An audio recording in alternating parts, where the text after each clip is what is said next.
पे बैठा है, तो मोदी दिल्ली छोड़ के गुजरात में जाके बैठे हैं।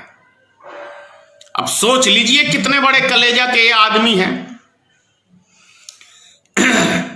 14 साल की उम्र में मां को छोड़ के भागे, भरी जवानी में घरवाली छोड़ के भागे,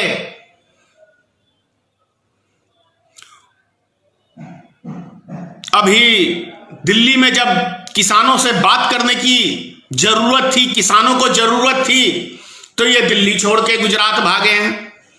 बहाना क्या है? कोरोना वायरस की वैक्सीन का जायजा करने गए हैं। कब आएगा कोई पता नहीं है। अपने बयान में 50 बारी मोदी जी कह चुके हैं कि कब आएगा हमें इसकी जानकारी नहीं है, लेकिन मुंह छुपा के भागा कैसे जाता है, यह कोई नरेंद्र मोदी से सीखे। दीपावली में सेना के साथ पटाखे छोड़ने जाएगा जहां शांति का माहौल रहेगा, और जहां माहौल गड़बड़ रहेगा वहां से दुम दिमा के भाग लेगा। यह है भारत का शेर दिल प्रधानमंत्री।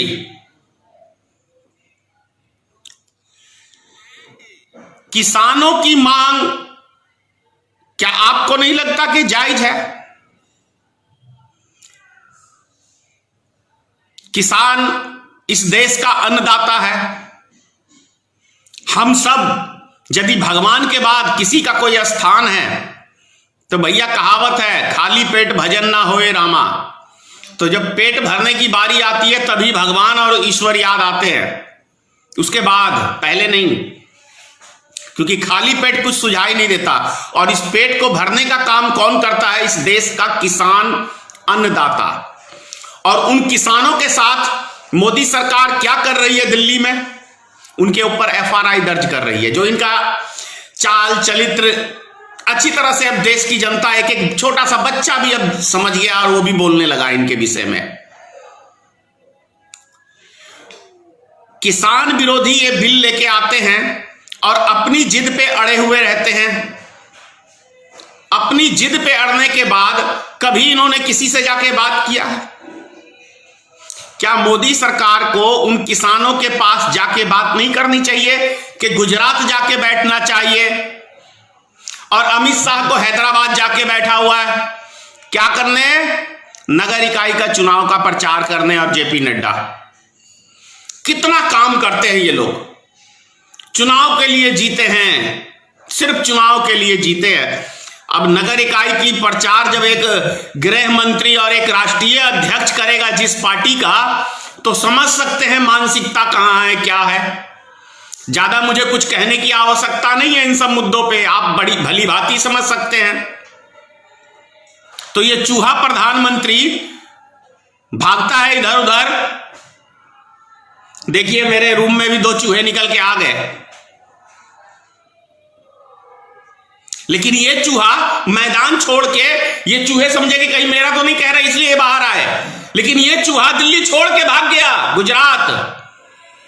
किसानों से बात नहीं करेगा, इसके पास फुर्सत नहीं है, बड़ा तीर मारता है।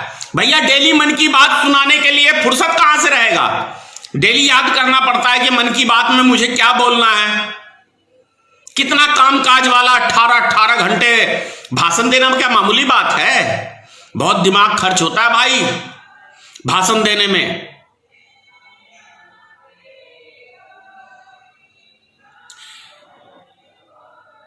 सिर्फ 6.5 साल के अंदर, सिर्फ 6.5 साल के अंदर मोदी ही एक भारत का इकलौता, मैं कहता हूं मोदी क्या दुनिया का इकलौता एक प्रधानमंत्री है जो एक बच्चा भी इसके पुतले को जूते मारता है।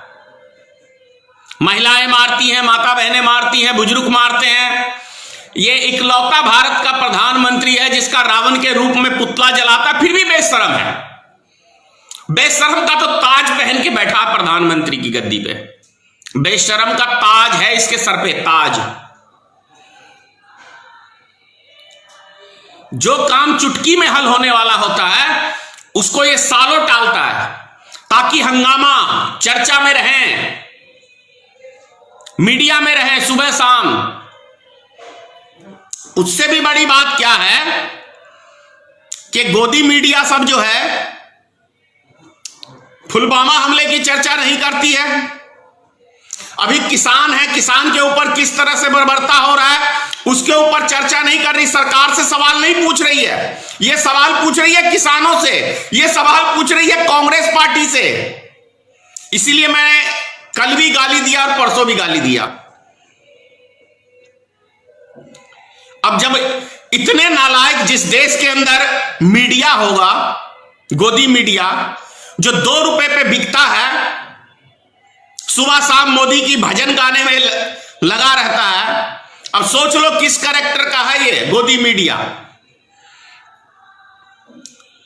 इतना स्तर तो मैं कहता हूं बेस्या भी नहीं गिराती है जितना स्तर मोदी ने अपना गिराया है और क्या कहते हैं इस गोदी मीडिया ने गिराया है।